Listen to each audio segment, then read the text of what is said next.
Check 1, 2.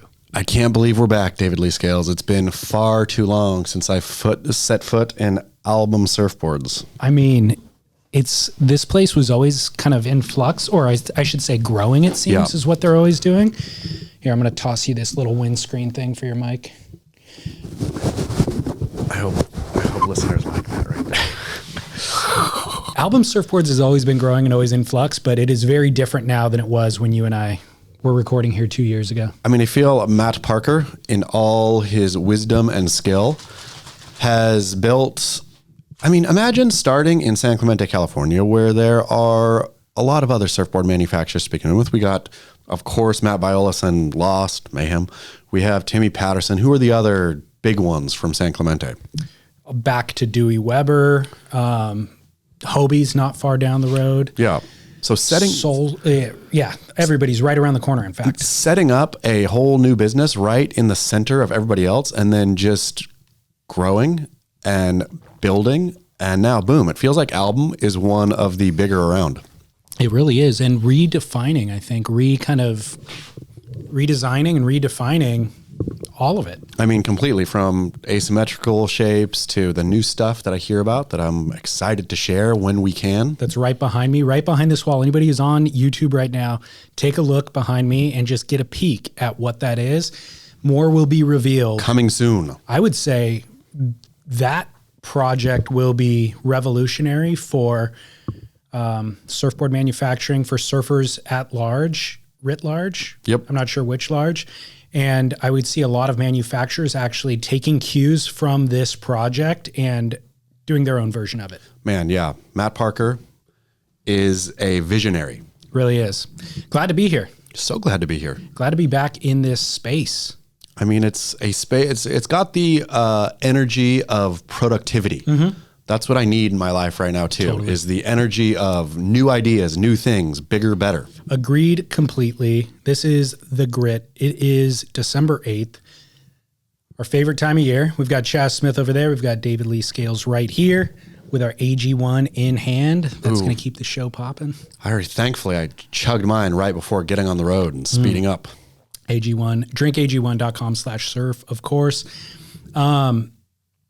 Remember we were talking about the surfboard collector, the divorcee who needs to figure out what to do with his past quiver. Sure do. The quiver of his past life. Sure do. Okay.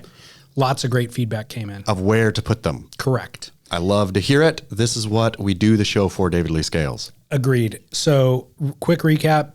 He doesn't want to go back to his ex-wife's house and pick up the crumbs of what is left behind. But it's a great quiver of surfboards. Took 6 years to go through the family court process. In that 6 years, he's rebuilt his own quiver, but he knows he has good boards there that should go to a good home. They should not be left in the hands of the wily ex-wife. Yes. Okay. Listeners chimed in. Some people were like, send them to Maui, like the people who lost their quivers in the fire. That comes with logistical constraints. Those listeners didn't solve any of those for me. I don't have the time to solve them. But a good friend, an old friend of the show, one of our first friends of the show reached out and he said, hey, David, hope all is well. Still listening to every episode. Just listen to the latest. And the kids in Baja would be super stoked to get those boards. The surf contest scene in Baja has grown and they are scoring scores of deserving Groms on subpar equipment. If the man with the boards is in SD, he can come down to Baja and donate them himself, or what was that? That was your AG1. Okay. drinkag1.com/surfcap. Or I can pick them up and take them down and give him photos even of the Groms that get the boards. Below is a photo of some boards given to Groms a few years ago. Also, if you ever run across people wanting to donate any old wetsuits, the kids also need those and would be stoked. As a token of appreciation, I'll hook him up at my restaurant if he comes down to Baja. By the way, so this is going to go into a little sales pitch now, but it's worth it because I've actually been to his restaurant and it's phenomenal. He said, by the way, we're now ranked number 1 out of 142 restaurants in the area. And I resonated with your talk about community service. Not sure if anyone knew about or if you know about the nonprofit that I founded, building houses in Baja. It's casitas.org, but it's spelled KSITAS. TAS.org. The first house was paid for by our 1% for the Planet funds that we had from our restaurant. And then people started building houses for those who lost their homes in fires. We want to help too, and you can see more on our website. We put 15 people back into homes, including 7 kids, 1 disabled man, and an 89-year-old couple. Maybe you can come down some point for a strike mission. Noel. So his name's Noel. Who is this saint? Collectivo Surf. Collectivo Tasting Room is the name of the restaurant. Where is it? Not far down, before Ensenada, between Rosarito and Ensenada. Wow. Yeah. So collectivosurf.com is where you can go to his website and find out everything. But Noel's from San Diego, and he's relocated. He was just spending part of the time down in Baja, but I think now he kind of spends full time down in Baja. But when I first met him, he was a listener of the show, including our show. And it was before we had any sponsors or even like a donation platform set up. There was no revenue. It was all just a passion project. And we met here in San Clemente at Zebra Cafe for a cup of coffee. And he had a clothing brand, and he's like, dude, I want to sponsor the show. I want to be involved. I get what you guys are doing. Here's what I'm doing. Let's figure out a way to be involved. And for whatever reason, we didn't. But we didn't do like an official partnership, but we've maintained in contact since. I've gone down to Baja, I think, a couple of times to connect with him, eat in his restaurant. It's like a sushi bar, and it's phenomenal. What in the world? I know. How have you been keeping this secret this whole time? I shouldn't have. I apologize. That's fairly rude to me. It really is, because you're closer than I live am. closer there. I could pop down for even a dinner. Yeah, for sure. As long as I do have some dental work to do. Oh, man. Remember how I talked about not going to the dentist? Yeah. Boom. David Lee Came Scales. back to bite you? No, not at all, as a matter of fact. But let's continue this talk about Noel. Then we'll get back to my dentist. Collectivosurf.com is where people should go to find out more. And if they're going to Baja, reach out to Noel, and he'll definitely get you dialed in. But this is the solution for where I think we need to send those surfboards. Precisely. Not only because and this is what I love. These are the ones that are truly, it's not just an idea. It is an idea and 2 pieces of action here. Yes. That is the idea, and then you can drive them down. I'll hook you up. You can get the joy of giving. You're probably a busy guy. Maybe you're a busy guy. I will come up and get them for you. This is so you have your 2 options, your more intensive, but likely more joy option. Then you have your less intensive, but you can actually do it without, having to spend a whole day or whatever, or a weekend doing it. I think Noel comes up here anyways fairly regularly. So it's in his path, but it is still effort for him to collect them. Sure, of course, it's effort for Noel, but I'm saying for our dear newly single, or I guess he's oldly single now, listener who has his quiver. Maybe not single anymore. Who knows? Maybe he's in a new relationship. But I think that I have the boards that I can donate to this project too. I think this could be an ongoing thing. I for sure do. Yeah. I have at least one.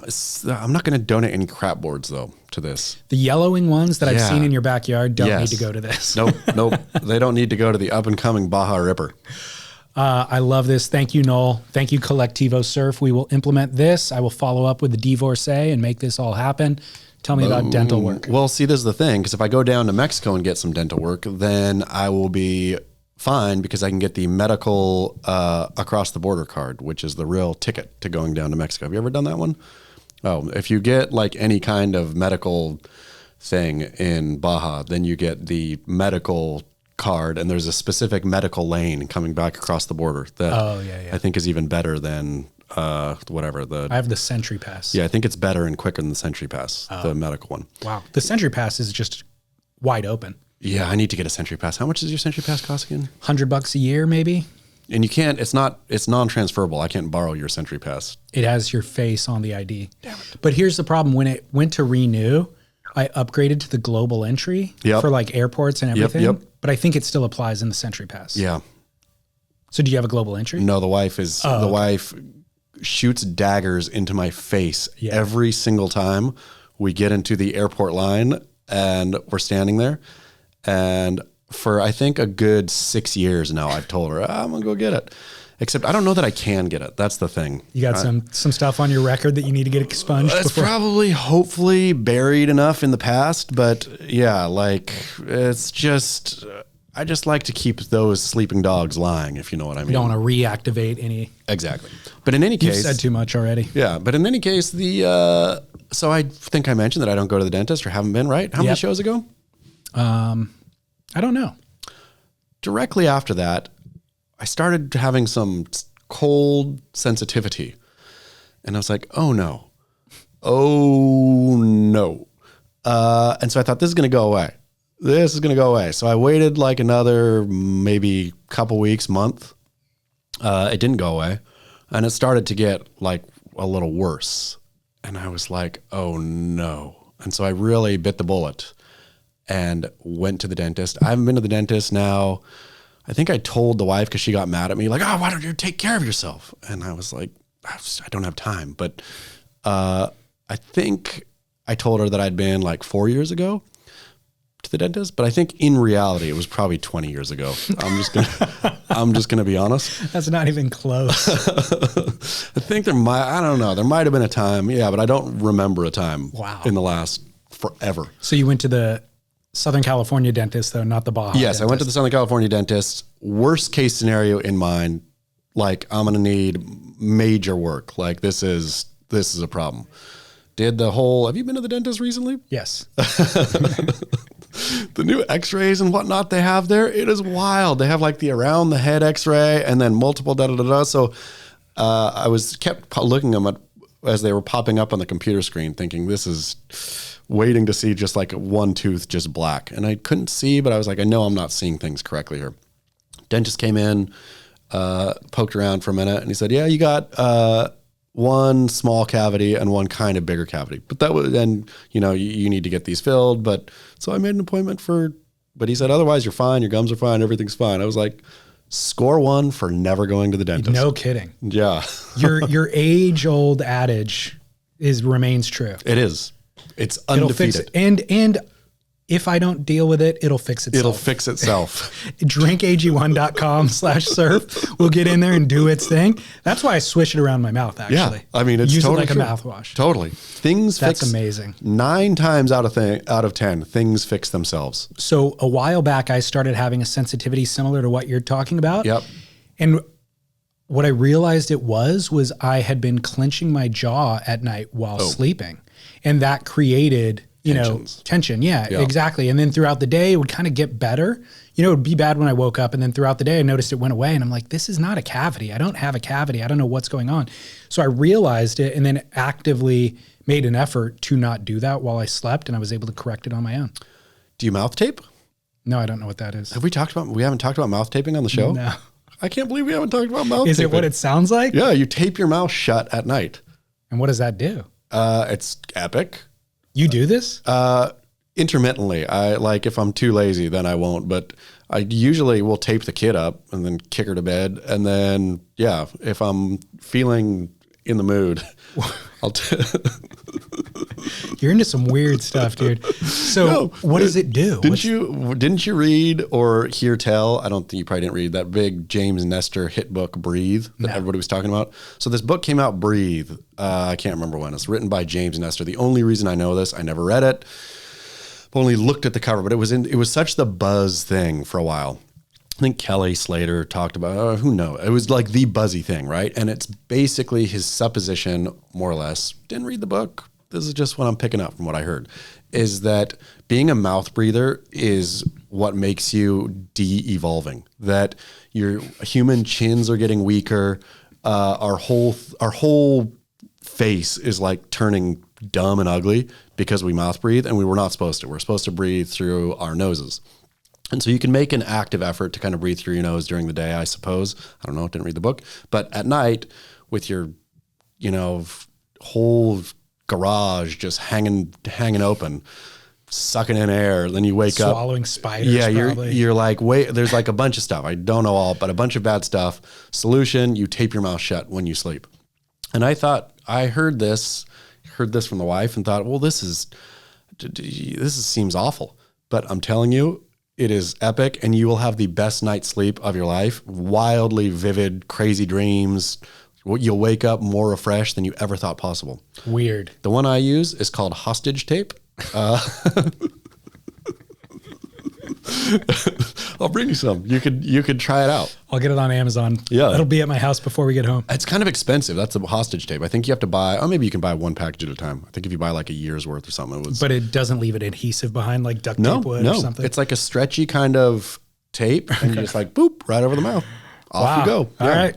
Everybody go to hostagetape.com/surf and buy yours today. This was not an advertisement, but I'll look into it. Yeah, I'm telling you. Okay. It'll change your life. Okay. Well, that sums it up for dental work, I think. Yeah, I've got another email that came through about donating surfboards. This one's regionally specific, but I want to give people the advice if they're in this area.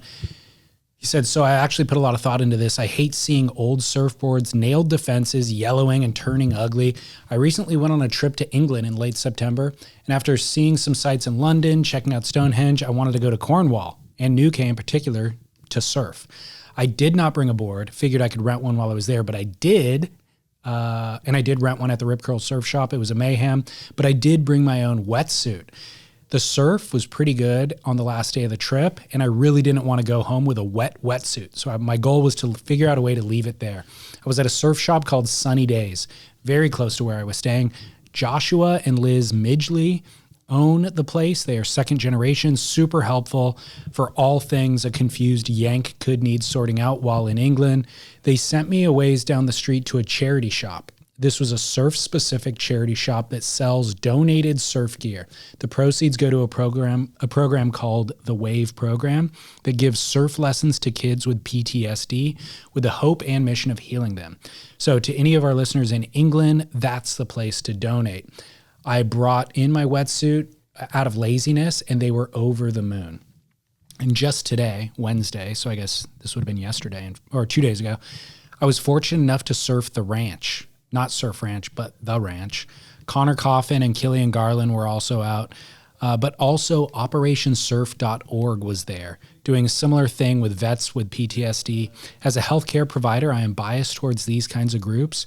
I'm not sure they take boards directly, but if we can get all of our California surf world behind the idea of opening basically a thrift store for good surf gear to support this, then these types of charities can flourish, and we can eventually actually be stoked to see vulnerable adult learners in the lineup for a change and get rid of all of our old gear at the same time. Sorry for the long email. Thanks to Sunny Days in UK, thanks to Wave Project in the UK, and thanks for you guys, to all of you guys for sorting this out.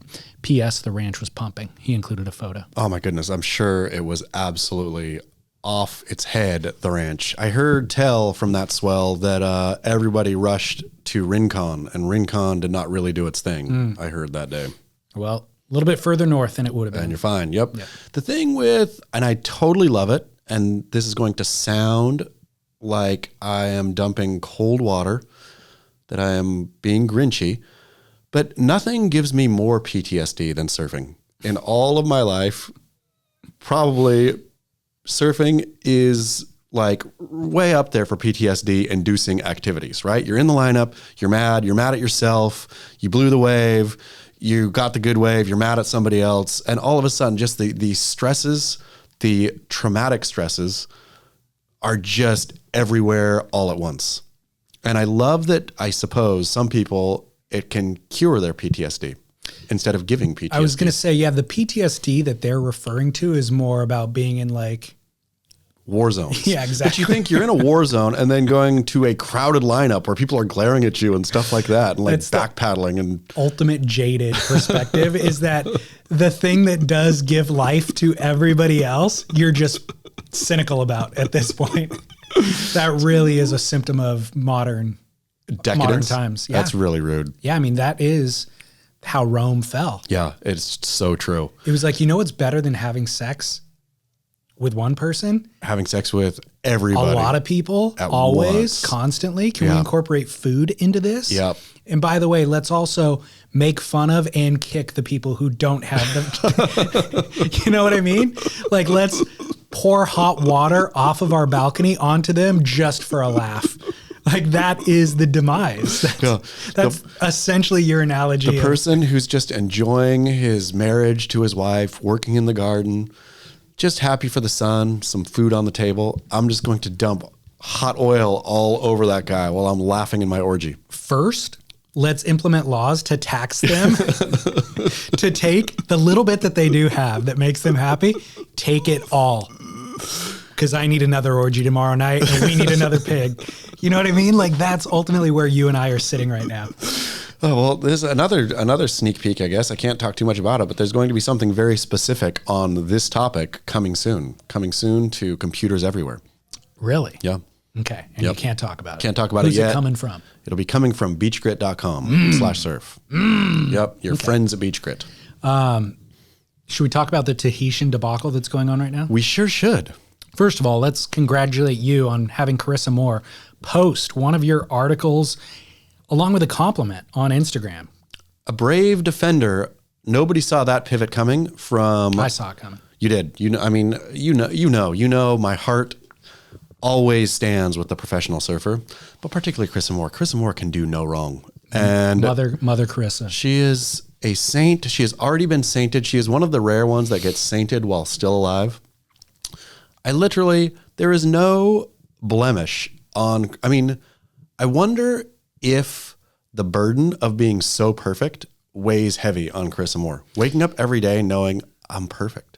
I'm a perfect person. It absolutely would if you were making an effort to be perfect. When you're natively perfect? Earnestly, and any amount of, accolade that she has earned along the way, including giant paychecks, including Olympic gold medals, including world titles, she never took seriously. I feel like all of that landed on her back and it rolled right off and she continued being who she was. Being perfect. Do you think then it's a weight on her husband, waking up every morning knowing I'm married to a perfect woman? Yes. Yeah. Like imagine waking up knowing she's going to do nothing wrong today. Anything that goes slightly off rail, I can't look over at Carissa and say, again, Carissa Moore? No, it falls squarely on you. Any problem. He can only F it up. Yeah. That's all that he can do. It's like he should just wake up every day and be grateful that he is in the position that he is in. Yep. And just white knuckle not to F it up. Just support her. Yeah. Don't you dare look at another woman ever. Don't you dare drink too much. Yep. Don't you dare spend a dime too much. Like, don't watch the new Squid Games reality show on Netflix and waste your time. Just support. That's it. But yeah, Carissa Moore is perfect, which Surfer Magazine is so dumb, right? It's just dumb. And I don't mean to beat this dead horse, but this new AI, the new AI world we live in of like kind of mass, I love BeachGrit throwing rocks at glass houses, but this new model of just like, we're just going to spam, right? It's just going to be every story. And there's going to be also no even attention to the smallest detail. And like what Surfer said, so the whole brouhaha came up is Derek wrote a story, I think it was 3 or 4 days ago, 5 days ago, probably now, where it was about the situation in Tahiti, Teahupo'o Olympic stuff, which we will get into. And Carissa Moore, when the barge hit the reef, Carissa Moore wrote, "This seems unnecessary," or something to that effect. Was that what it was? Or this doesn't seem worth it. This doesn't seem worth it. This doesn't seem worth it. And Derek had said something about, in his story, it was like calls to boycott to the Tahitian Olympics grow. Carissa Moore weighs in and says this doesn't seem worth it, right? Two distinct things, very clear, and he discussed them very clearly and specifically in the story. Surfer took that 2 days later and wrote, Carissa Moore calls for a boycott of the Tahitian Olympics, which is maybe a subtle difference, but very specific difference. She never called for a boycott. She said nothing of the sort. She, of course, was concerned about what, like any surfer, I think, is concerned about the way this is being dealt with. Yeah. And so, was stepping up. And so then to be tarred by Surfer with, as a straight lie, she never called for a boycott.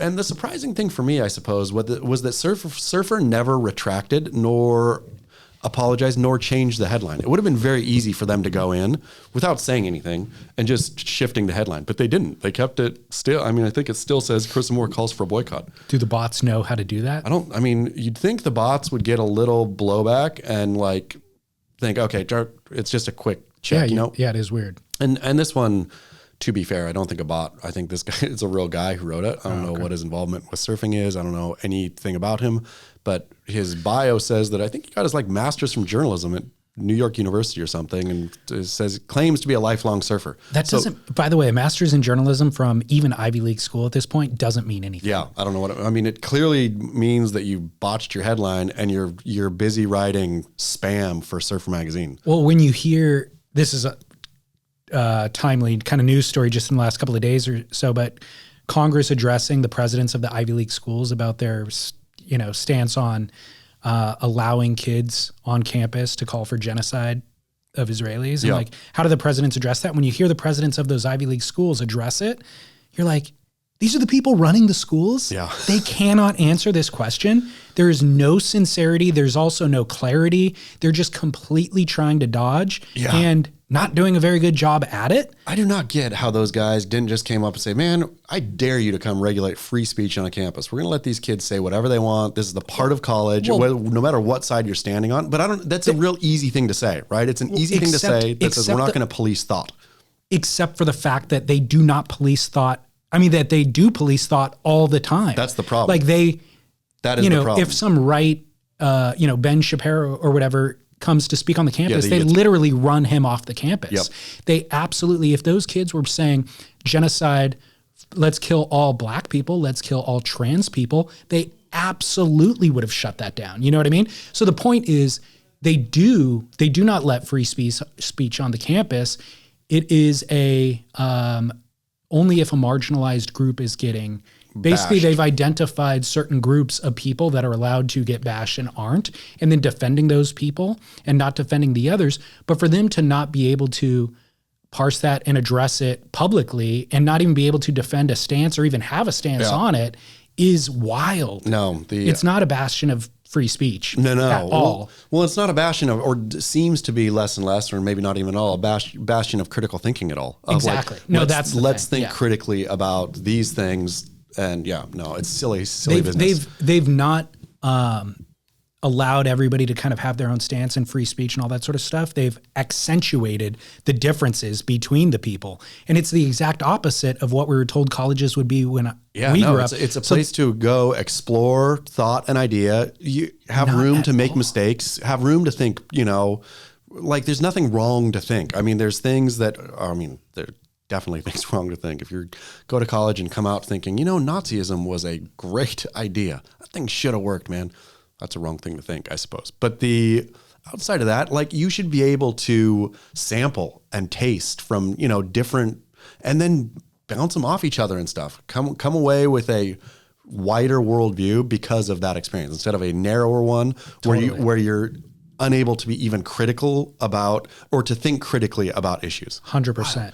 So that's what my point is like, he has a journalism degree and it's like, that's no surprise that he would have written this article. But back to, and the way that this surfer story ties into the broader conversation, which I think is funny, is the same, the parent group, the one who just bought Surfer, the Arena Group is what it's called, also owned Sports Illustrated and a bunch of other titles and got into a big trouble recently. Sports Illustrated did by literally posting stories written by bots that they didn't disclose. And so a website called Futurism uncovered it basically. Sports Illustrated or the Arena Group denied initially and then said, this content came from a third party and they told us that they were real people and we believed them, right? Just deny.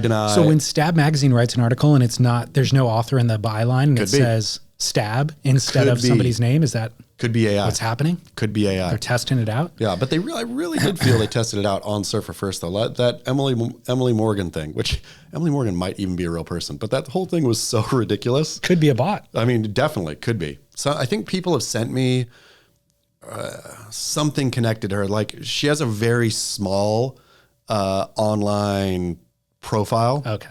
Like almost unbelievably small, but could be real, but the whole thing read so bot-like, and every part of it was so bot-like, and the fact that then the Arena Group was doing this through their other titles makes me think, okay. Well, the reason why I'm congratulating you is you wrote an article basically stating that Surfer really maligned Carissa Moore in that title, and Carissa Moore posted your article and said, thank you for defending me. I absolutely did not call for a boycott. So that was good to see. But the actual story here is that the local community has basically tried to prevent a $5 million aluminum tower from being built on the reef at Teahupo'o. There is footings for the wooden tower, and the wooden tower exists for judging for the past 15 years successfully. It's never had a problem.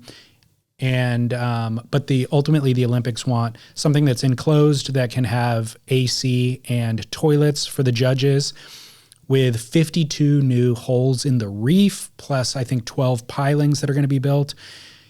It's a big, huge effort, and it'll undeniably cause damage to the delicate ecosystem that is the reef system in Teahupo'o. Now, can I finish, or do you have something to interject? Do you know what the new proposal is? Because there's so there's a new proposal for a smaller footprint, but there's been no specific information about what that is. They will not provide the plans to the local community activists. Okay. And that is the point of contention. Which I totally understand and stand with the community activists on this one, right? Like, if you're going to do something, you got to tell us what it is so we know. Well, especially when you look at the history of the Olympics ousting low-income communities in areas that they're going to have the Olympics. And this is not a low-income community, by the way. But the Ashton Goggins No Contest series that he does with Red Bull and Stab, they did an episode on Tahiti a couple of weeks ago. And I watched it, and they actually referenced some of this stuff. It was really before the debacle. They filmed it before the debacle really got its feet. But one thing that they said was part of the plans and the ambition of the Olympics and the local government is to pave some of the roads. And so Matahi Drole and the local community activists haven't talked about that yet, but I bet if they actually got access to the plans, it would show some of what Ashton was referring to. And I'm not sure how Ashton actually got that information. But my concern here, just reading between all the lines, right?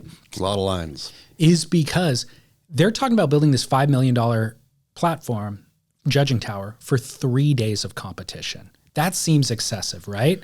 So what it looks like is they're trying to Trojan horse in to develop the community that is undeveloped. There's one restaurant, there's 0 hotels, there's, quote, homestays that aren't even Airbnbs. These are local families who have been there multi-generations who rent out a room to surfers who want to come visit.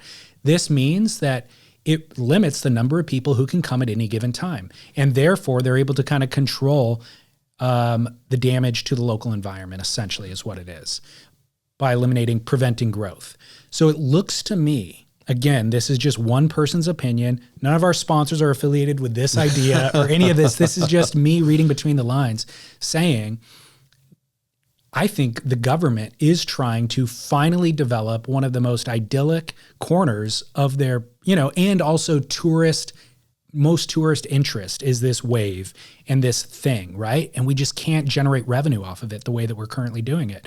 So let's use the Olympics to Trojan horse in development. Completely. I mean, I don't know how it could be seen any other way, right? Like France is not hosting the Olympics, or nations don't host the Olympics as acts of benevolent goodwill to the world, right? This is all like, we are going to use this to make people interested in our country. You want to come, tourism dollars, investment dollars, all this stuff. You have Teahupo'o, which is sitting there relatively unmolested forever, right? Or more or less forever. Like, it is, you've been to Teahupo'o, yeah? No. Oh yeah. I've been to Teahupo'o, dangled my toes off the dock with Raymana van Bastolear. But it is, you don't get more beautiful than that on the face of this earth, right? And Tahiti, the French Polynesia, is absolutely gorgeous all in, right? You got Bora Bora.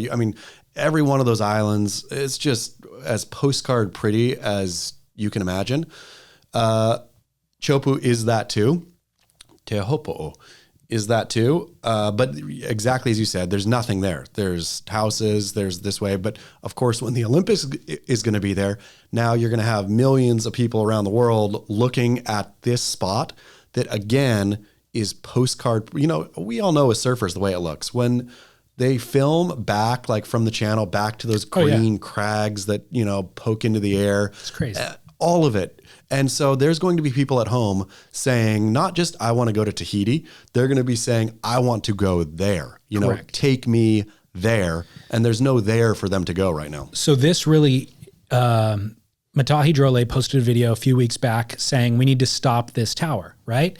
Well, then in the subsequent weeks, the French government, I forget who her name was, but a representative from the French government came to Tahiti to survey the spot and went back and then went on a national news show and said, the people protesting, I wasn't able to go to the site because the people protesting were too volatile. So the local government told me that it wasn't safe to go.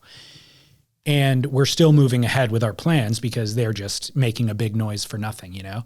And so Matahi posted a second video and he showed the news clips and he goes, they're lying to us. They're lying to their people through the news because there's never been anything but peaceful protest. Yep. There's never been a police person called. There's never been one act of violence. We've never even said a negative word. Our local government is lying to us about what they're approving with them. They will not show us the plans. And then the French government is lying through the media. They're on a PR campaign to smear us when we're just local people trying to protect our delicate reef. And we don't trust that they're actually going to do what they say they're going to do. They're going to steamroll us and then develop it for future. I mean, so that was the second video. Then after that video went live and they garnered another 100,000 signatures on their change.org thing, they actually, the IOC and the Olympic Committee ran a barge out onto the reef to show how good this was going to be. They were going to pre-test the drilling to build the tower. The barge ran onto dry reef, accidentally dislodged a bunch of coral heads, essentially damaged the reef, which is exactly what the concern was. And all of the local activists were surrounding the barge with jet skis, filming it. And of course, then that went viral. That's what you commented about and wrote the articles about, and Carissa Moore weighed in on. I mean, this thing right here, this whole debacle, you're exactly right. Now, I think the core question, I think, is, or the initial question, should the Olympics be at Teahupo'o, right? I mean, it's not like Teahupo'o is a secret spot. It's been on the World Surf League Tour for 2015, circa 1976. I mean, not since 76, but how long has Teahupo'o been? 15 to 20 years. Yeah, 15 to 20 years. So it's not like this is a secret spot, right? No. It hosts events. It is built for this. It can do this, right? Not maybe at the Olympic level. But I think having it at Teahupo'o is okay, right? 100%. Like, it's the right choice. Yes. That's what I want to see. I want to see surfers in the best waves in the world. Teahupo'o is an anomaly on the planet. Yep. It should be. Yes. And it's just a bummer that but so yes, it should be there. Should there be any development or anything else that happens? I mean, for my opinion, not at all, but my opinion doesn't, like, looking at Raymana, looking at the people there, the local activists, the local families, right? I think whatever they say, the surf community should 100% get behind. And I think the surf community has 100% gotten behind that. Yeah? Like, it feels like there's a unified surf voice. Complete consensus. You, Teahupo'o locals, whatever you want, that's what we want to. I have not seen a single dissenting voice. I haven't either. Other than the local government and the IOC and the Olympics. Yeah, exactly. Which makes me think something is afoot. Well, they just don't care. They want this. This is their property. They want the commerce. They want the commerce. They want to build a couple hotels there. You know, a couple people are going to get priced relatively rich. They'll claim to the locals, what are we talking? We're bringing jobs to your community. Everybody, this rising tide is going to float all ships. But I mean, my goodness. If they could do for their tax revenue what they've done in Bora Bora at Teahupo'o, that's huge for they would love to do that. Oh, completely. Yeah. I mean, so just kind of to provide a little more professional take on this, a listener, Scott and I were having this conversation last week on Spit. And so a listener chimed in who's a political science assistant professor, a PhD assistant professor at a college on the East Coast. And he said, I wanted to add some context and information for the Olympic Tower and David's theory about redevelopment under the guise of the Olympics. I think it's 100% spot on. The Olympics have been used as a vehicle for gentrification and, quote, redevelopment, pushing out low-income residents from valuable areas of those host cities so that those places can be, quote, improved for the Olympics. Right now, Paris is having this conversation about development. He linked to an article, academic article. And guess who will be displaced? Spoiler, it's always low-income communities. In this case, again, not so. But in Tokyo, they displaced 300 families to make way for the games. This links to a Washington Post article. And he linked to a lot of academic articles that have been writing about this for decades. This happens all the time. Yeah. What I will say, though, is what we kind of already referenced is that this is the Garden of Eden that we're talking about. There's probably a lot of places actually on the planet that are still bucolic and beautiful, but this has one of the world's best waves attached to it. And there's a community there that's protected it for that reason, essentially. And when you hear those local community activists talk in that no contest piece, which I will post in today's show notes if anybody wants to watch it, what they talk about is they understand that entirely, and they understand that there's no amount of currency, wealth on the planet that replaces that can replace what they currently have and what they're stewarding for other people. And they even say that. They say, this is not for us. And it is for our future generations, but it's also for all of humanity who wants to come in limited numbers at a time. Yep. Yes, to come and not leave a footprint here and not leave any, trash behind an imprint. So the fact that they have an understanding of that because they've seen their ancestors, take the money and then ruin the resource, we're not going to do that. And so that is admirable. And I think that's something that all of humanity should recognize and just applaud and have reverence for. Completely. There's no question about it. And so the way that the Olympics was going to address it with having athletes and support staff come to surf this wave was they have a cruise ship that's going to be docked nearby and they can shuttle everybody in to surf the wave. It's a great solution. We don't need the judging tower. The current judging tower works completely. And you and I have discussed, by the way, on here, even the WSL doesn't need the judging tower anymore. We can do all of this remotely. I mean, if they're going to build or reinforce that thing, I could see how that thing needs to, maybe it doesn't stand up to international standards of blah, blah, blah, right? They have liabilities that they have to take into consideration. Sure. And so I could see I don't know what the locals would think about this, but I could see, okay, we're going to reinforce the existing structure to allow for cameras out there. You absolutely do not need judges, which we've talked about this. I've talked about this forever. Why do the judges need to be there anyway? Like, they don't. You could get a better view and a more accurate view and a better judging experience by watching it on screens. I mean, completely watching it the way everybody at home is watching it. And I think there is regularly real dissonance between our viewing experience and what the scores are, because it's completely antiquated to me. I would love for somebody to call into the show and say why it is more important to see it live for the judges than to see it on a screen, right? Like, I mean, it just... I think the argument there would be there is a energy... I get the energy. That you're a part of that, you can't translate through. I mean, like you and I could have had the experience where you're paddling out and you witness somebody get a crazy ride and you're like, oh my God, it's so visceral. And then you see footage of it. Somebody's on the beach filming that day and you see footage of it later and you're like, well, that's a paper version of how intense that experience was in real life. Precisely. So that's what they're talking about. Except for the fact that judging, you're taking something magical and trying to make it objective to begin with. And so the whole point is you're already scrubbing magic from it, right? Right. If that ride that stoked you out so much when you were paddling out and saw live, and then you saw it later and said, that's a 7.5. Then it's a 7.5. You shouldn't have been that stoked about it. Precisely. The fact that you were subject to the energy of the moment means you were a improper judge. Correct. And watching the way, for example, they judge, natural selection, the Travis Rice snowboard event. Of course, that hill is huge. There's no way that you can there's no place the judges can sit there and see a whole run, right? Right. You have to do it via video, but it's the same idea of you can have the judges on the boat and the energy of they could get the vibe of, okay, you know, what is happening, but have greater objectivity.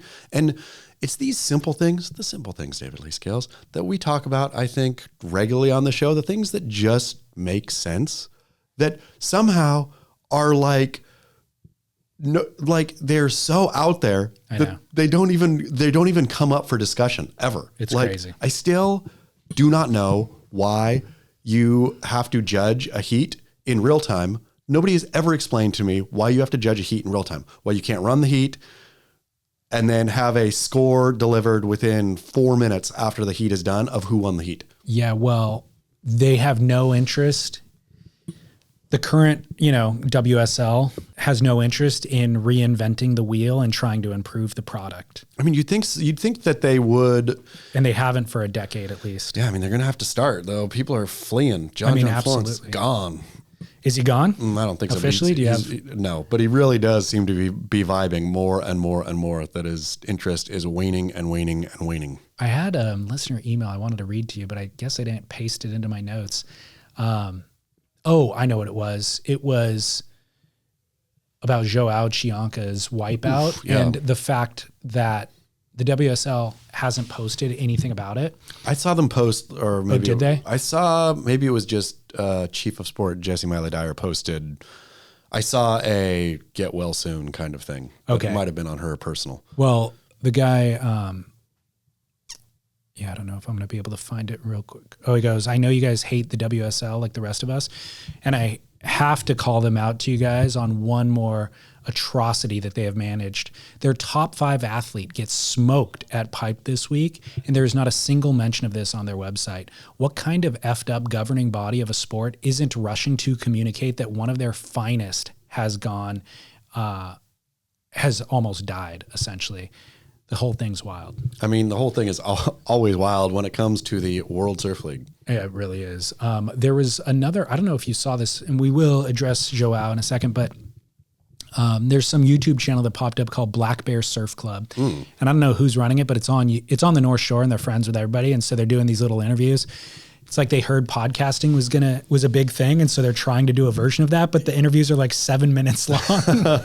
Like it's very good. Like I enjoy it, but I'm like, dude, give me more, or you don't understand the format, or you don't quite, but anyways, they interview Burger, Cheeseburger is hosting. Sweet. And he interviewed Mason. And Mason, he said that the WSL last year, or the year before, he was in the Pipe event and he did a jack-off claim. Yeah. I don't know if you remember this. I think I do. I'll explain it more. Maybe it'll jog your memory, but it'll jack your memory. But he said he got an email from the WSL that night admonishing him for his claim. And saying that now they can't license that claim out, or they can't license that wave out to anybody who wants to review it, you know, because of that move that he did. And it jeopardizes their relationship with their sponsors. I really love it that license it out like Mason was going to get money from that. If the World Surf League owns, so they're like, we can't sell your clip anymore. And so you cost us money. Yeah. We weren't going to pay you for it, but you cost us money. How amazing is that? Screw them. I love this. I need to put. I'll send you the video. And I considered playing Mason's audio here for you so you can listen to it, but he says it in a way that only Mason can. Yeah. Except it probably wouldn't translate without the visual. Okay. And so his retelling of it was like, oh, bro, like this wave appeared on the horizon, bro, and like goes through every detail, right? And ultimately, he goes, you know, when you're in that moment, getting spit out of the wave of your life at Pipeline, you're not thinking about what you're going to do. And he's like, in my head, I was like envisioning Andy with like the shotgun blast. And then I was envisioning like Sonny Garcia doing this. And I think I combined the two of the things. Yeah. And it ended up going like this. And so the way that he describes it is so much better than I could possibly do justice to, but I think you need the video for it. So that's why I didn't play it here. I will post it on BeachGrit.com as well. And so it's glorious. Yeah. It's perfect. glorious. Okay. Love it. Black Bear Surf Club. Black Bear Surf Club. Yes. Okay. And so I loved everything about this clip, and I love Mason. Yep. And what I also loved about Mason is he did not vilify the WSL at all. No. I mean, we vilified him way more in our retelling of it than he does. Cheeseburger's trying to pin him down and be like, yeah, F those guys, right? And Mason's like, no, like, I totally understand. Like, it was my mistake. I shouldn't have done that. You know, Mason's totally being cool about it. But F the WSL. I mean, this kind of relates to the free speech conversation that we were having earlier, except for the fact that those people shouldn't be calling for genocide on the campus. And in this case, the WSL is missing the essence of what surfing is. Yeah. Like, Mason was not making a sexual gesture. No. And for you guys to even phrase it that way and to misinterpret it and then to try to bet it down. You guys are the perverts. You are the problems. Yeah. Yes. You even identifying that as a sexual gesture what? means that you're thinking about sex, Yeah. WSL. Why did Elo get banned? Oh my goodness. Man, stupid WSL. Yeah. Stupid WSL. Well, their number 4 surfer in the world is currently in the hospital suffering from an insane wipeout. We don't know what he's suffering from exactly because there's been no reports on his actual injury or condition, but he was found breathing after suffering basically he took off on the first wave of a set at backdoor. Just pin dropped kind of, right? Yeah, but yeah, if you look at, so when you're looking at the straight on angle, yes, he just jumps off and pins drop. But when you look at the angle that from cameras that were down at pipe, looking back, you can see this double up underneath. Yeah. And it was like a double up, and then he's on a wave that's almost coming in over the double up. So he took off on where the wave is kind of feathering, but underneath him it's gurgling and sucking up. So there was really no entry into the wave. So he got up on that thing and realized that it had sucked out underneath him and goes for the pin drop and kind of makes it to basically the bottom of the wave. But that double up had so much energy that it just sucked him over, and he presumably sucked him over the falls. You can't see him getting sucked over in the footage, but he gets sucked over the falls and reportedly was stuck in the reef, like in one of the caves in the reef. Jake Mackey. So that was the first wave of the set. It was like a 4 or 5 wave set. In the chaos of that, Jake Mackey saw his board tombstoning. So the leash is fully extended. Jake Mackey's 15 too, yeah? Is he really? Is that the guy who saved him? Yes. I think he's 15. Holy cow. Yeah. I had no idea. Yeah. Wow. So Jake Mackey sees the board tombstoning, paddles over, dives down, and has to extract Joao from the reef.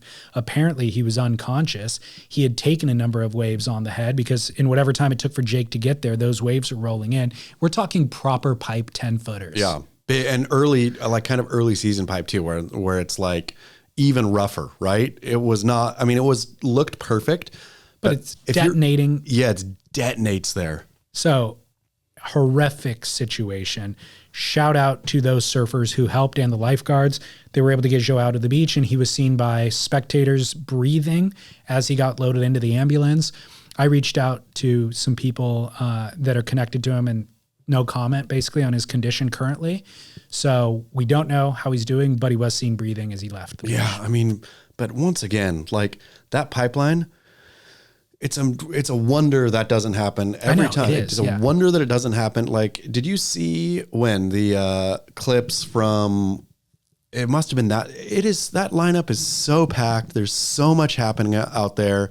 That wave, I mean, the combination of stuff that doesn't happen once a session, that somebody, either bounced off the reef unconscious or something, is a testament, I suppose, to the people who surf the wave. And yeah, really unfortunate for Joao, and hopefully he's recovers without problem. Yeah, absolutely. I mean, he's at the peak. I mean, I really feel like he could make a world title run this year. Yeah. Certainly he has it in him, but this year could be an opportunity for him.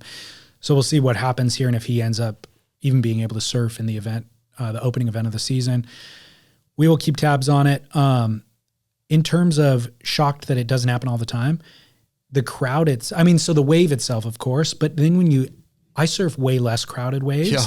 And almost every session, there's somebody that's paddling in my path of best entry. Yep. And I have to even before I get to my feet, I have to take a different path of paddling that then sets me into a bad position, or just I don't make the wave. And it's like, if this was a 10-foot wave at pipe, I would be absolutely livid and letting that person know that they need to beat up, that they need to beat it. They need to beat off. I mean, it must, looking at the crowd out there, there still must be, we don't hear about slaps on the beach or pointing to the beach or much, any more busted fins out. There still must be regulation out there, and heavy regulation, because I don't know how people would just be getting plowed over there. And maybe people are getting plowed over, I guess. Maybe that's what you do. Yeah. We never discussed it on the show, but like 3 or 4 weeks ago, I think Derek posted a fight video. Yeah. It was an Instagram of a fight video where a guy is approached. I think some guy wants to beat him up as he's getting out of the water, and he uses his surfboard as a defense and hits the guy in the face with the nose of his surfboard. It was so vicious. Yeah. I mean, vicious. I don't think of myself as having like a queasy stomach when it comes to seeing fight videos or something like that. I saw that blow and I was like, oh, I wish I didn't see that. Yeah. He hit the guy in the face hard, square in the teeth, I think, because the article said the guy lost some teeth. Yeah. I was like, oh my God. Yeah. That guy who thought he was going to be a tough guy and approach him regrets this day of his life. My goodness. It's the way I felt when I approached Ashton. Was that video Hawaii? Do you remember? I think it was Hawaii. Okay. Oh no, that might have been Brazil. I feel like that one might have been Brazil. Okay. Yeah. Wasn't there a recent slap one from Hawaii too? Oh yeah, there was. Yeah. That was different though. That was just like that's different. Open-handed. Exactly. There's like that's a warning essentially. Yeah. Yeah. I think the surfboard one was Brazil. Yeah, that's right. Whew, vicious. Yeah. Well, should I add some levity? Let's do it. Let's make this a feel-good show. I mean, yeah, we've had like protests in Tahiti. We've had surf fights. I mean, Mason was trying to add the levity with a jack-off claim. But then it just hates the WSL. Yeah, that was a great wave. So if you do remember, it was a pipe wave. He's riding a longboard, one of those long, pointy, longer boards than anybody else rides out there nowadays. But he comes out and he's like looking at the beach. It's almost like, I remember it. It wasn't like a proper jack. It was more two-handed, like a humping kind of thing, which is also, I guess, where the WSL would have taken. Yeah. But still. But it was a great, great wave. All right, feel good show. Chaz and David, aloha, Emily. This is a Pros in the Wild. Great. Emily from Haleiwa here. Remember me? I'm the cardboard box girl.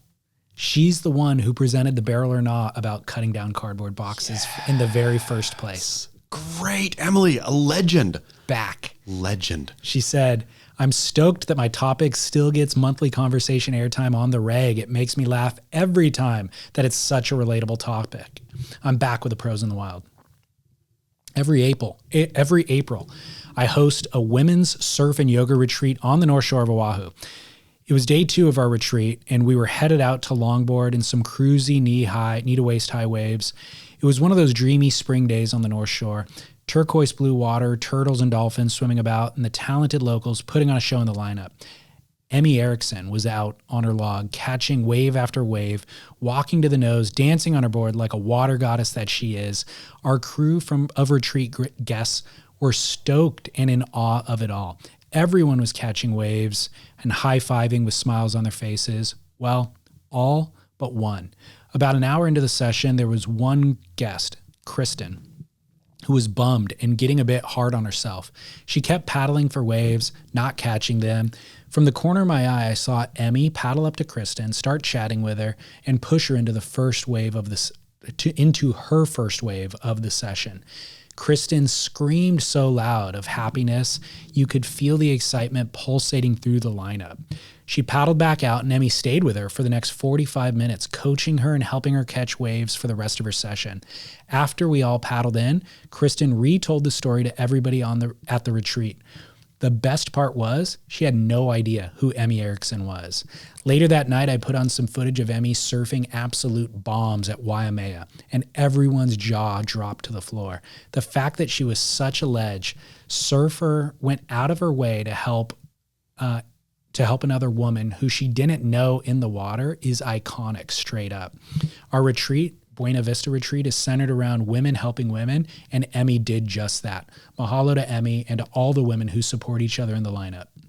Love it.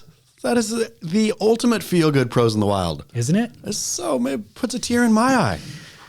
Emily. Emmy Erickson is absolutely an unsung icon in the sport. I've had a peripheral awareness of her. Like her father, Roger Erickson's this like, North Shore icon, transplant, but been there for a very long time. Charger and Emmy followed those footsteps largely. And so I've just had a peripheral awareness of her, and I followed her on Instagram, but I don't, she's not like creating content and like creating a profile or in your anything face. Like that. Right. And then a month ago, Jeff Johnson and Keith Malloy made a piece that I think Yeti funded and then published. And I think it's called Beyond Sunset. And it's a profile piece on Emmy and her father. Part of it's about her relationship with her father. But it really did such a delicate and beautiful job of telling her story and seeing her commitment to sunset and riding single fins and all that sort of stuff. And it just made me fall in love with her. Can't wait to watch this. Yeah. How old is she these days? I hate to make a public guess. I'm going to say 32. 32. So younger. Oh yeah. Okay. That's what I thought too, but I couldn't recall. Absolutely young adult, like like still kind of in her prime of surfing. And the style of surfing that she's doing, she's riding Lyle Carson's single fin guns. And those boards are built specifically for North Shore waves without chasing any modern design trends that people have gotten into, you know, quads or whatever. It's just like single fin gun. You wait for big days at sunset, you sit out on the peak, you get in as early as you can, and you aim for the inside bowl, essentially, and try to connect it. And on that board, you can connect it, as opposed to what we're seeing WSL surfers try to surf sunset nowadays. And so you watch the way that she rides that board, and that's exactly what she does. And it's graceful, like there's a Phil Edwards DNA in it where she's not trying to pump the board ever once. She's finding the line on the wave. The board probably finds the line on the wave, and she gracefully hangs in there for the ride. It's beautiful. One of my favorite parts about this Pros in the Wild is the introduction or reintroduction of pros who fly purposefully or not under the radar. Like I wouldn't have thought about Emmy Erickson today at all, but now I will and do. Well, we're here at Album Surfboards, and I don't know if you noticed Brendan Margison milling around. Yeah. Margo. I saw him. Yeah, fits that bill. Exactly. I feel there's, and maybe we live in this day and age. Probably. I feel there is a real resurgence of kind of not the underground surfer, but just I don't even know how to describe it. The surfer who's like doing it right, for lack of a better word. The appreciation of surfing itself and the not trying to chase the modern media's demand for you to always be out. Yeah. And I'm interviewing Margo today. That's why he's here. And I mean, he's here because he works with Album, but part of my questioning is about that. Like, cause back in his day, I feel like we never saw enough of him. He was always a surfer that I wanted more of. Right. And whose surfing was totally unique and radical and everybody admired, from Tom Curran to the young Christian Fletcher, everybody admired Margo's style of surfing. And the reason why we didn't get to see enough of him, I have a feeling, is because he wasn't hounding photographers to be like, hey, let's go to the beach right now. Let's generate content. What magazines do I need to go and bring donuts to? That's the hard part, I reckon, of that, but you did want to see him more, right? It's sort of like, I guess, cake and eating it. I mean, I guess like surfing or Olympic surfing at Teahupo'o, right? I want to see that. I don't want all the stuff that goes with that, right? I want my underground charger to be underground, and yet I want to see a bunch of clips from him. We will always be our own worst enemy in every facet of life. Nobody's out to get you. You're going to screw yourself, right? Yep. That's who's going to... Unless you're Carissa Moore. Right. Carissa Moore's She husband. will never screw herself. But my point with that is that, left to my own devices, I will require of Margo to overindulge me in Margo clips until I don't need to see them anymore. But what's better than that is mystique. It's just a little bit. Yeah. A little taste. Just the tip, Margo. Yeah. You know what I mean? Like, just give us a little tease and we will be left wanting more. Leave us wanting more. And unfortunately, he probably could have had a bigger career and a longer career if he had gone the path of... Maybe not, unfortunately. Maybe you're going to hear some secrets of a happy life, David Lee Scales. Yeah, you could be right with that. I don't want to regret saying this because maybe I'll make it sound bad, but Jai Glindemann, whose surfing I love, he posted an edit a couple of weeks ago called Glitch. And I got 10 minutes into it and I go, that's enough. Well, yeah, I think like getting him in single wave Instagram clips for the last few years was a better version. And he's a phenomenal surfer. And I love his knock knee style, bottom turn, massive, front side carves. But I'm like, that's kind of what he's best at. And you don't need to see a ton of them. You don't need to see 20 minutes of them, And so I had that kind of epiphany in that moment that there are best ways to distribute content for specific people. Like there's not one universal way that's best to do things. There is a best fit for different people. I mean, I think that's true across the board, no matter what. There's some musicians that you want to see, for imagine if you had to go see Blink 182 for a Grateful Dead length show, right? If it was going to be... Or multiple shows in a row, even, where, like or dislike Blink, it's a style of music that works well in punchy 45 minutes max. You're done, right? True. And I dislike the Grateful Dead, but I would imagine that style of music works well over 18 hours. And lots of drugs. Yeah. Definitely amplified and accentuated by drugs. Let's go to break. Give manscaped.com promo code Splendor some love. Ahead of the holidays. That's right. Cleaning up. Yeah, you can still, it's early enough in the month to where you can still give the gift of cleanliness to yourself and the rest of society. It's true. And any of your sexual partners. Yep. All right, let's go to break. Chaz, we're back from break. So exciting. I cannot believe how much John Florence and John Daly look alike. Dude, were you shocked? Completely shocked. I feel that story got way less love than it should have. People were just angry. It needs to be discussed more. I mean, they're every, I would imagine if I was a FBI, whatever they're called them. What do they call them? Like the people profilers?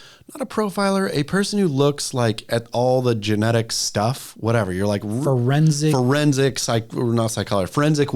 A forensic bro at the FBI. I would look at John Daly and John Florence and say 99% match father. Yes, I agree. Yeah. It really is uncanny. John Daly's fatter, but you could see if John Florence gained some weight. Yeah. But the beard, the hairline, every bit of it, the nose, the eyes, the way the eyes, the nose, the mouth are all positioned on the face, every bit of it. Crazy. Yep. I thought so too. Yeah. We need to discuss this every week. Yeah. People apparently need to hear it and be beat over the head with it because I felt people didn't care. I'm going to have no new takes on it each week. I just every week want to come on and just say it is crazy. John Daly, John Florence. Totally crazy. Yeah. I agree. What we really need to do is go back in Alex Florence's life and timeline to see if there was any overlap where she was in Scottsdale, Arizona, strangely one weekend, and there was a golf tournament happening. But there also is a golf course on the North Shore. Yeah, that's true. Let us not forget. So it'd be also a couple different things. But she wasn't on the North Shore when she was pregnant with John, was she? Yeah. Well, got to track her history all the way back. We do. But there's a golf course somewhere there. Guaranteed. Around. Guaranteed. Yep. And lots of Coors Light cans left behind. Exactly. All right, we're back from break. Greetings after listening to the Grit episode from December 1st, last week. I do concur with the surf journalist that ketchup is a kid's condiment for fries. While traveling in Central Europe, Prague, in the Czech Republic to be exact, I was served homemade tartar sauce with French fries, and that exploded my whole culinary perception. Now I have tartar sauce with my fries all the time. Not the grocery store type, but Trader Joe's has a pretty good one. Work, Craig. Thank you, Craig. When I get my fish and chips, I will ask for extra tartar sauce to put on my chips, but that is the only time I do that. I don't know why I've been holding back. So my heart was saying go, and I was saying, I'll just go here when it's fish and chips. Yeah. But it's time to fly free with tartar sauce. I'll tell you why. is because you don't encounter fish and chips very frequently in your life. No, I don't. And so you forget about it. It's true. It's probably every 5 years, and then you have it and you're like, oh, this is good, but then you forget about it. Done. Yeah. If you were eating fish and chips weekly, the idea would get cemented. I would start buying Trader Joe's tartarsauce.com/surf. Although I will just tell you how to make a homemade tartar sauce that is every bit as good. Mayonnaise. And relish. That's it? That's all it is. I mean, I love both those things. You could squeeze some lemon juice in there if you want. Do you use a sweet relish or a savory relish? Sweet. Okay. Yeah. But this identifies Craig as being a genius because the mayonnaise is there, which we already identified. Yep. Pickles and French fries is a phenomenal combination because you get a pickle with your meal, right? Yeah. Crunchy. Yeah. You're supposed to eat the pickle first, for the record. It opens up all your taste buds. But that acid with the salt of the French fry is a glorious combination. Almost perfect. So him combining those two things in a sauce, I'm doing it tonight. Did you go to Trader Joe's? Or you're going to make your own? Make Sorry. my own. I'm going to make my own too. Yeah. I made a dip for artichoke. I didn't. The wife did last night. There was mayonnaise, butter, and lemon. That's what I do. These kinds of simple things. It's the simple things, David Lee Scales. Add some curry powder. That's fantastic. Boom. I'm doing another artichoke tonight. That means. I love an artichoke. David and Chaz, Scott in Misawa, Japan. Masawa, Japan, here. Thank you for reading my Pros in the Wild story on your podcast. That was a while ago. Yeah. I don't recall which one was his, but I just listened to your latest Grit edition and was disappointed with the no barrel for hot sake. I'm a sake aficionado, and I felt the searing pain of a katana stabbing my heart when Chaz said no barrel. I did laugh about the, quote, made for dumb Americans jokes, and although there is a bit of truth about selling a cliche to dumb Americans, it doesn't apply to hot sake. I'll put a link here for you to read if you're interested, but I'll give you the quick rundown. Yes, you guys are correct. Premium sakes are served cold and should be only served cold. What determines if a premium sake is premium or not is based on the amount of milling of the rice grain before it's brewing. The more milling, the more premium the sake. So essentially, the outside of the rice has imperfections on it. And once you get down to the core of the rice, that's where all the flavor is. In addition to this, the most premium sakes do not have any brewer's alcohol added to the brewing process. In counter remarks to saying hot sake is not taken seriously in Japan and is a rare thing at a ski resort, I will leave you with this. The iconic earthen flask that is recognizable anywhere on the planet as a symbol of sake is only used for hot sake. Uh-oh. My very high-end, very modern microwave has a one-push button menu just for sake. Many of the sake stores and sake bar employees will say that they enjoy the sake with less milled rice as much as they enjoy sakes that have more depth of flavor and are more enjoyable when compared to premium sakes. Premium sakes were not produced until the 1960s. Before that, all sake was served hot and at room temperature. I drink both, hot and cold. If you drink the low-grade sake cold, it's still okay, but it's better hot, as you pointed out. If you drink premium sake hot, you should be slapped. However, there are grades that fall in between that are both excellent, hot and cold. Some interesting facts you guys might find enjoyable. The flavor of sake changes immediately upon having it touched by air. This is why the openings of the flask are so small and why the cups are so small and should be consumed as soon as they're poured to keep the essence of the flavor of the brewer intended. Also, never store a sake bottle on its side for the same reason. It increases its surface area and thus changes the flavor. Also, sake is better the fresher it is. Usually stores will discount sake that is over 6 months old, that is still on the shelf. And if you're ever in Japan, again, seek out a bar that deals only in sake. You will not regret it. Cheers or kanpai, as they say in Japan. Scott, I thank you so much for all of that. It was not only fascinating and informative, it was helpful, but Scott could have fully opened that, said, you guys are idiots. You have absolutely no idea what you're talking about. There you are sitting in your chairs with your microphones, just blathering utter nonsense. I hate you. Shut your mouths. He would have had every right to say that. And no, look at, he just went on and even said, some things you're right about in regards to this. This one, I'm just going to give you the history. That email would take 20 minutes to write. I mean, my goodness. Yeah, And that was an investment. And here's the thing, though, for the benefit of all our listeners. Correct. Every single one of our listeners now is informed about sake. They will go in. This is the beauty of this show, David Lee Scales. I can just picture, if I was listening to the show, next time I was in a Japanese restaurant, I would full on go in and start recounting what Scott said, except it being me, I would do it wrongly. But there would be like 30% truth in there that other people would take and then probably do wrong later. I have a feeling the reason why he wrote the 20-minute email is because he could hear that we had a passion and an interest for the product. Yes. And so he wanted, he's like, these guys care. Yeah. I have some information. Let me share it with a greater audience as well. And what this is, I have sake in my refrigerator at home for the next time we get sushi that's been sitting there for a very long time. You know what I mean? And now I'm like, I thought it was okay. Yeah. And I store it in the fridge. Maybe I shouldn't be doing that. I thought that might keep it fresher. Did you think you were aging it a little bit? No, I thought the fridge will keep anything better longer. Yeah. And I might not use this right away, so I'm going to keep it in there instead. Now I'm going to go home and have to dump it out. Just drink it. I'll drink it. It still tastes good to me. Yeah. That's the other thing I know is I have kept it in there for 6 months at times, or I'll buy 2 or 3 and then the third one sits there for a period of time and I drink it and I'm not sophisticated enough to really tell the difference. We should do, maybe for our next show, I should bring in a sake flight for us. We could taste some different sakes on air. Hot, Yeah. medium, Yeah. and cold. Premium to less milled, I suppose. If you do, I will bring some fish, Okay. some raw fish. Oh, great. Let me know. Perfect. And we'll organize it.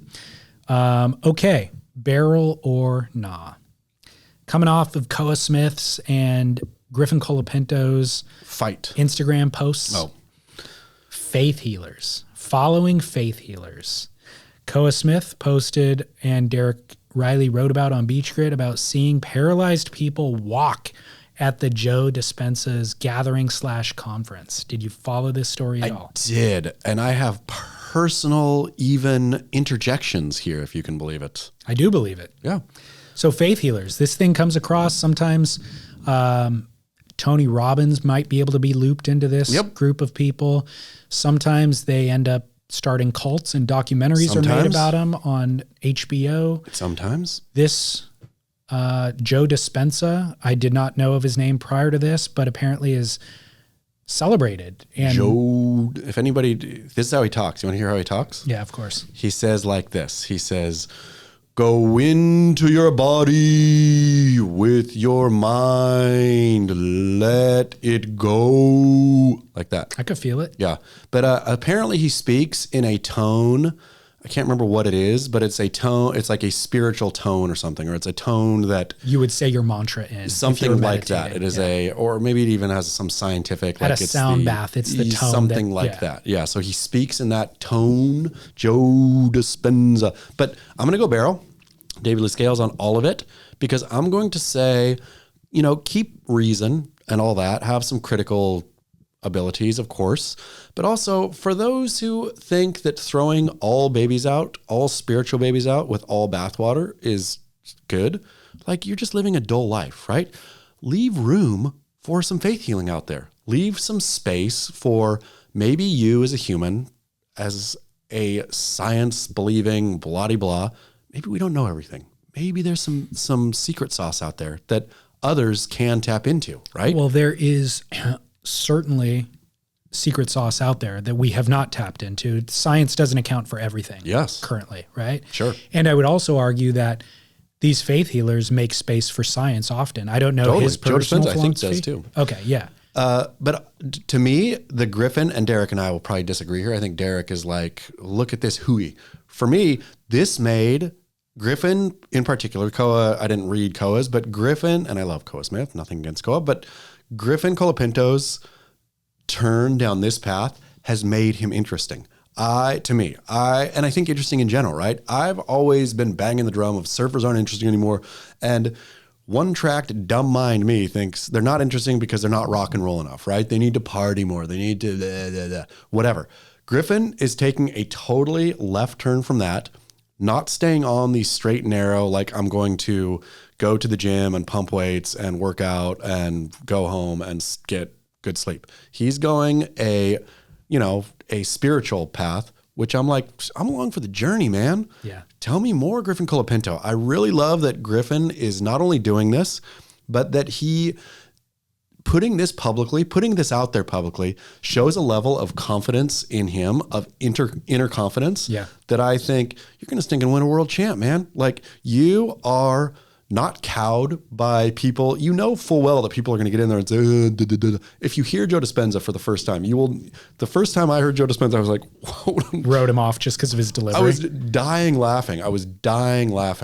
Well, and the wife was listening to some Joe Dispenza something rather. I was like, didn't want me to listen to it, but it low level shamed me for being such a asshole. Narrow-minded asshole. So what's your personal connection to it? Well, so the wife was did a Joe meditation Joe Dispenza course, I think.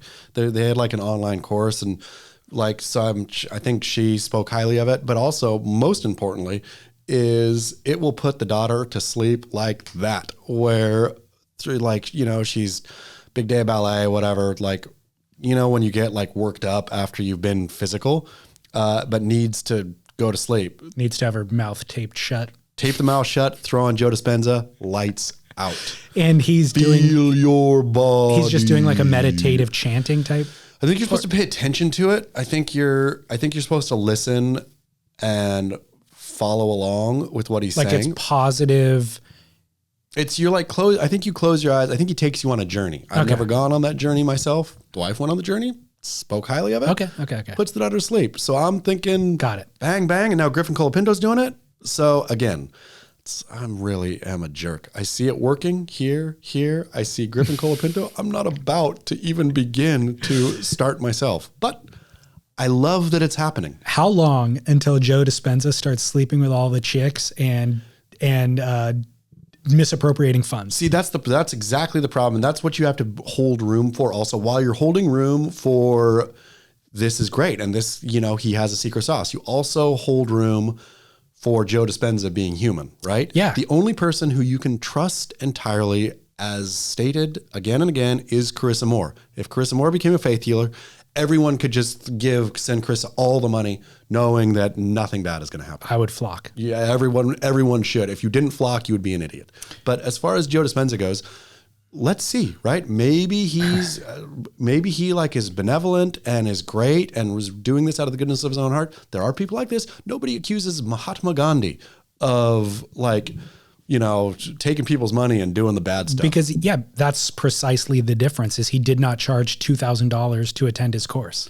That is true, but let's just see how it goes. Is it $2,000 for a Joe Dispenza course? Yeah, I actually went to his website to kind of learn more, and there was a bunch of different courses, but quality costs, man. And honestly, as we learned from our discussion on sake, I think it was like a 1 week thing or a weekend thing, which is $2,000 is not a lot compared to Tony Robbins. I feel like is $20,000. Yeah. But anyways, despite my references to cults, I'm going barrel on this as well. Great. Glad Believe to hear it or not. Glad to hear it. And my thought was, what is the difference between, quote, faith healer or religion, mainstream religion?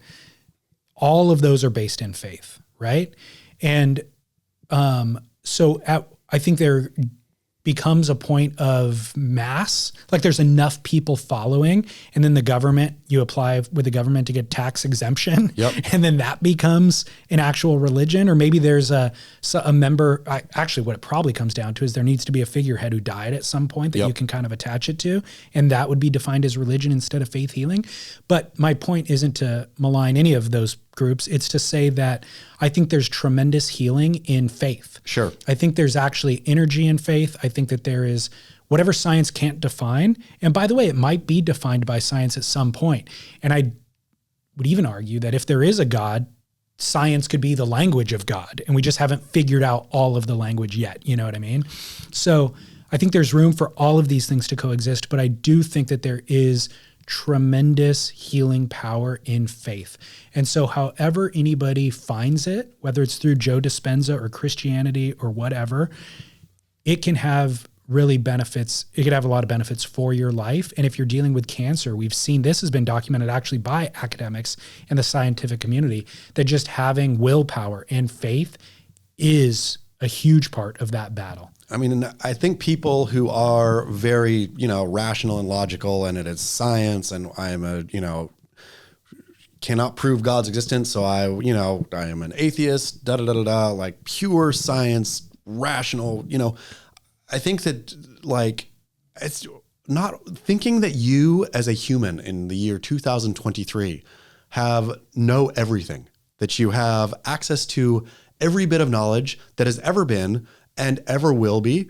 I just don't know how you can be so cocksure of yourself and of humans. Like, what are the humans? I mean, I've said this before on the show, the humans in the dark ages, right? Walking around. I am for a fact know that if we put a dead rat around our neck, we will not get the bubonic plague, right? Everybody dead rat around the neck, right? Like humans are always, our knowledge base is always growing. And always laughable in hindsight. Exactly. Yeah. Precisely. And so if you know anything about, if you're that committed to science and you know anything about science, you would know exactly that detail. You would know that you actually know an infinitesimal amount about what there is to know. Yes. And then you would, by logic, you would be open-minded leave some at that room. point, right? Yeah, even if you're not following, leaving room. It turns out that, people don't. For whatever reason. There's a certain amount of arrogance and ignorance combined that I think keeps a closed-mindedness. But when it comes to this question of faith healing, when I see people like Koa Smith in that post, it was a photo of a walking cane in a trash can after the conference. Yeah. Presuming that somebody who needed a walking cane before now no longer needs it because of these words of affirmation, my cynical side thinks that Joe Dispenza's PR team does that at every event, goes and puts an actual walking cane they just bought at CVS in the trash can. Could be. So that Koa Smith sees it on the way out. Yeah, it worked. But my other cynical thing is there's people who are seeking so hard that they will believe anything. And I feel like they're then going to be taken advantage of by people like this. But then leaving room, not all disease is actual physical disease, or there's so much psychosomatic stuff, right? The person who's there who somehow thinks. I remember, did you ever hear the one when you were a kid that Stevie Wonder really wasn't blind, that it was psychosomatic? Never heard that. Oh yeah, that was one going around my school, I guess. But in any case, speaking of which, have you ever seen his piano? No. Neither is he. Sorry. I never thought I'd get an opportunity to use that joke on the podcast. Boom. Today's a real red letter day. But all to say, who knows? There may be somebody where their inability to walk was mental. They felt it as physical. There have been that. Yeah, but it was mental. Yes. And they needed Joe Dispenza. They needed some unlocking there of oh, wait a second, whatever, And so even to discount, and of course, all of this is easy to abuse.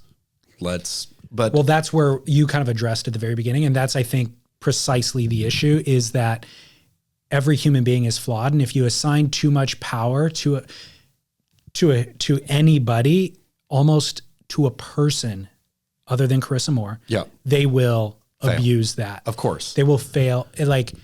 So I mean, the adage "power corrupts" and absolute power corrupts absolutely is. I mean, it's just 100% true. Who said that, by the way? I'm gonna attribute it to. It's funny. I watched that. Did you see Jamie O'Brien? I caught it a couple weeks too late, but reposted all of Who Is J.O.B. I saw that you wrote about it. Yeah, that's good enough. That's all you need. But yeah, it's a fine film. I watched it again and just going down memory lane. I got stuck in the Red Bull vaults for a long time due to shenanigans that Dayton Lickness and I played. But apparently those maybe got cleaned up and it's out. But I totally forgot about this. I start with a Hemingway quote that I totally just made up. The film opens with? Yeah, it's every man's past and every man's present is invariably colored by his past or something. Ernest Hemingway, just a straight rando quote that I could have found a real quote to put there and just didn't want to. Did you make up the quote entirely, or it's a real quote that you misattributed? I made it up entirely and then attributed it to Ernest Hemingway. Intentionally? Yeah. Why? I don't know. It's the same reason. It's things like that. Oh my gosh. Things like that, except different, that got that movie put into the Red Bull vault, I think. I was going to say Patrick Henry is who had the absolute power quote. I don't know. Yeah. But he was an anti-totalitarian fellow, Patrick Henry, so it might have been. But that is the problem, is that with enough power, it's just like everybody blows it, right? Yeah.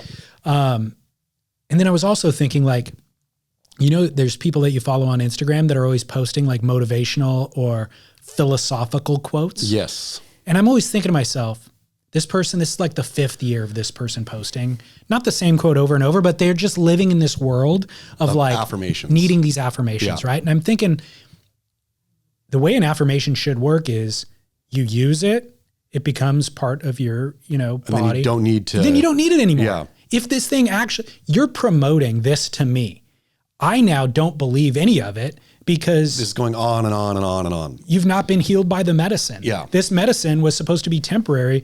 If you were going through a hardship, you went through this you believed this philosophy that you're posting about and promoting to everybody else, you should have been cured by now. Yep.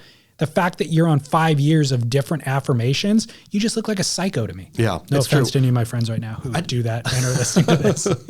I talked to a great friend who has, I can't remember. Yeah. I mean, it's all yoga, retreaty, spirituality, adjacent stuff, right? Is what she does. And she'll say that all the time. Like, people will get stuck where the people should use and leave. You should not be at your therapist forever, right?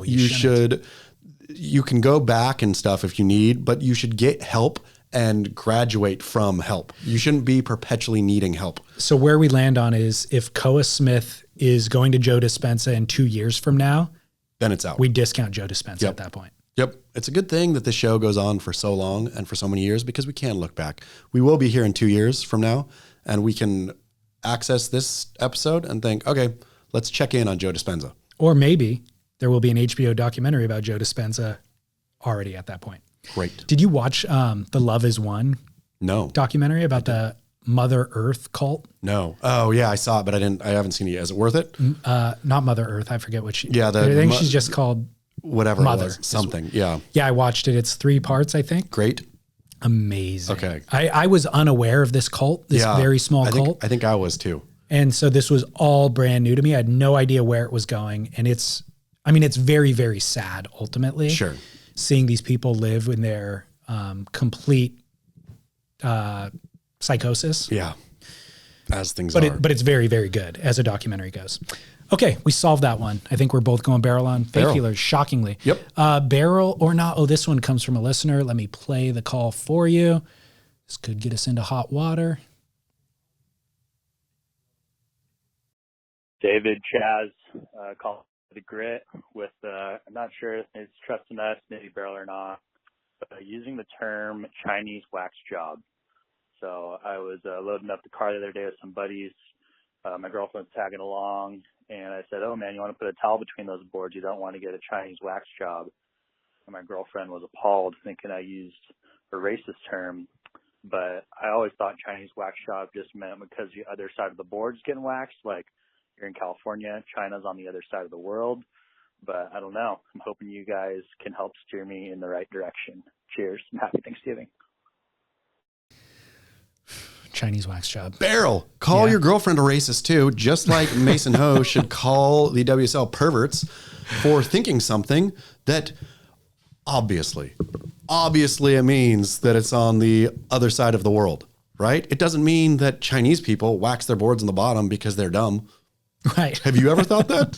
I never even thought about the idea of it being on the other side of the world. I didn't know why it was called a Chinese wax job. You never? I think a friend at some point said, "Oh, I think that's why," and I'm like, "Oh, okay. I guess maybe that's an explanation." Yeah, I'm going to claim that that's the only thing it's ever meant. And people who think that it's because Chinese people are dumb and wax the bottom side of their board, I never heard that. Need to look in the mirror and call themselves a racist. Because if it was called, for example, a Polish wax job, then not that, that there's any veracity or truth to Poles being dumb, but that was the joke, right? There was all those Polak jokes and all that. It is not called the Polish wax job. There's no jokes in common parlance about Chinese people being dumb, right? Right. Can be jokes about Chinese people that are racially insensitive. Sure. Bad drivers, which is, I think, arguably true. Let's just be honest about it. Chinese people are bad drivers. I'll let you take that. But aside from that, I think that there's that Chinese people do things poorly also, or that Chinese people are shoddy. None of these jokes are this is not the way we joke. And so it only does mean that it is opposite side of the world from the top of the board. It is, I was apprehensive to even play it here because it's an outdated term anyways. Like Chinese wax job. I think there's a lot of people who are listening to this who had never heard that before. I'm so glad then we can bring it back because it's really funny and great. And you don't want a Chinese wax job. Like absolutely not. And you take everybody should take time and energy not to get Chinese wax jobs. They do. Everybody makes an effort to not get a Chinese wax job. That's why it needs a name. Which is Chinese wax job. And that is the name. But I'm also okay with using the term. I thought about it and I'm like, well, should I play it? I don't want to, if it is a problematic term, then I don't want to re-perpetuate it and bring it back into the light. But my answer to that was, it's not a problematic term. Nope. In fact, I think it's okay to use countries of origin for, like, you're not even allowed to say, I don't know. I don't know what. You're not allowed to use the name of a country for identifying a group of people, certain people, anymore, because people will interpret it as being, that's racist to say it that way. You should say Hispanics, not those Mexicans, or something like that, right? And sometimes there is energy behind the reason why they said those Mexicans instead of those Hispanics, and there is a problem there. But I'm just saying, in general, just using the word Chinese is not racist in and of itself. And it's racist if you think it's racist. That's you the were problem. being racist for being overly sensitive with it, I think. It's funny, I don't know how I even flipped by it the other day, but maybe I caught it on Instagram and then was so tickled by the memory that I had to pull it up on television to show the young daughter. Bruno, remember Sacha Baron Cohen's Bruno? Yeah. But it just with his baby, when he brought the black baby to the talk show, and there's a bunch of black people in there, and he says he got the baby from Africa, from African Americans, and one of the ladies says, they were Africans, they're not African Americans. Like, no, that's racist. You can't call them, that is a racist word now. They're African Americans, which is directly related to this, right? Where we get so hamstrung that it becomes nonsense. Chinese people are people from China. There's nothing inherently racist about that. And Chinese surfers, by all means, call your wax jobs U.S. wax jobs, absolutely, or North American wax jobs, or whatever you want to call it. Yeah. I have no problem with the term. Yep. That Bruno clip reminds me. On Netflix, do you watch I Think You Should Leave? No. Oh my God. Is it good? Greatest show on television. Is it star named people? Tim Robinson is the guy's name. He's a comedian. Okay. It's a sketch comedy show, which I'm not even into sketch comedy at all, but it is so unbelievable well done. On Netflix. Okay. They're on 3 seasons. It's 6 episodes a season, I think, and they're like 25-minute shows. I'll remind you later. Okay. I really, really encourage you to watch it. Great. It's just over the top ridiculousness. Like, he is basically, I don't want to jade your opinion on it before you watch it, but he's basically, the punch line of every single joke is male, like toxic masculinity. Okay. He's only making fun of toxic masculinity in every sketch. He is the punchline of every single joke, but it's like, it starts to come across as if he's going to be making fun of the black baby or whatever the thing is, but it always comes back to punch him in the face, almost in the way that Larry David is the punchline of all of his jokes, Excited. Always getting in his own way. It's incredible. I did it a disservice right now, even by describing it that way, because it's so much more than any of that. I'm in. Yeah, you'll freaking love it. It's incredible. Okay, final barrel or nah is related to last week, the hot sake, and it's also related to the holidays. Hot toddy.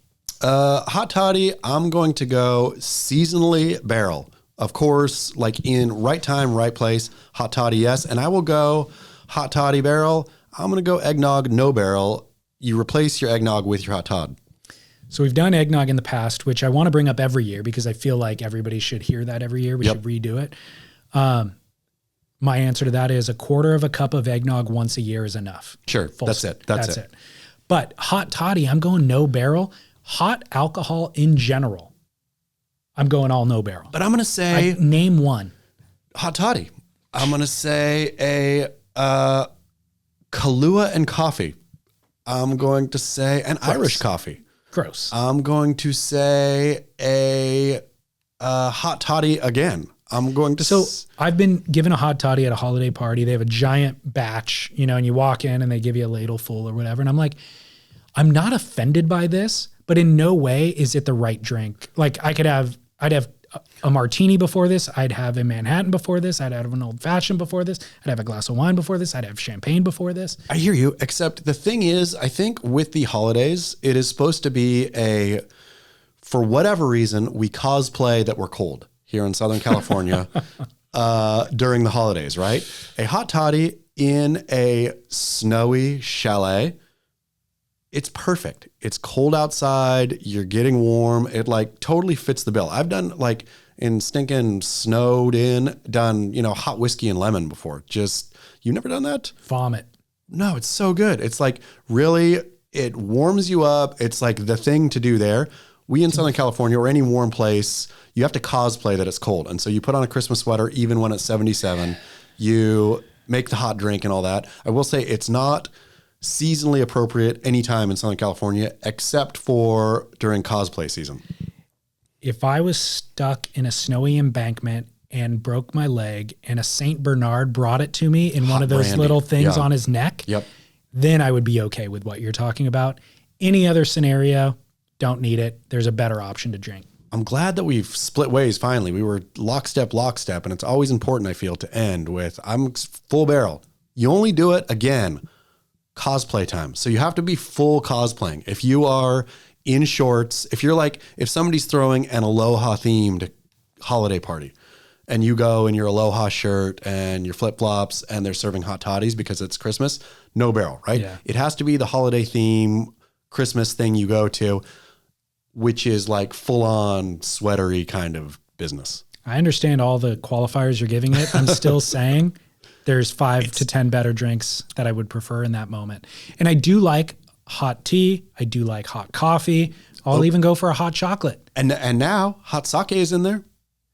Open back up. I'm open to the idea and in the way that I am open to faith healing. And now that door is slightly ajar, come on in, Tottie. Yeah, this is going to turn into a cult. You're luring me in under the guise of faith healing and Joe Dispenza. And as soon as I take a sip on that hot toddy, I'm going to feel my glands extract or getting bigger. I'm going to start suffocating. You'll just want it. You'll just want another. So, hey, bartender. No, I'm going to get choked me out. Up. Mark me up another toddy. I'm not drinking the Kool-Aid, the hot Kool-Aid that you're trying to feed me right now. It's good. All right. Well, thanks, Album Surfboards. So thank you, Album Surfboards. I feel better just by I think the show is better too. I was way better. Yeah. Longer too. Yeah. I feel like I need to buy a board. Yeah, man. It always happens. You know what I feel like when I'm coming in here? What? That I'm going to steal a board. Yeah. I mean, borrow a board. Yeah, exactly. Borrow and never return. So thanks, Album. Thanks, of course, to drinkag1.com/surf. Thanks to manscaped.com. Thank you, promo code Manscaped. Splendor. Thanks to all of our listeners who support our work at $5 a month. One came through while we were sitting here. Really? Let me give the dude a shout out. Let me see. What is his name? His name is Thomas Eliason. Thomas Eliason, can't thank you enough. We appreciate the support. David Lee and I are going to take that $5 and go buy a real cheap hot toddy and split it. There you go. Yep. Hot sake I'll be talked into. Okay. All right. Until next week. Keep work.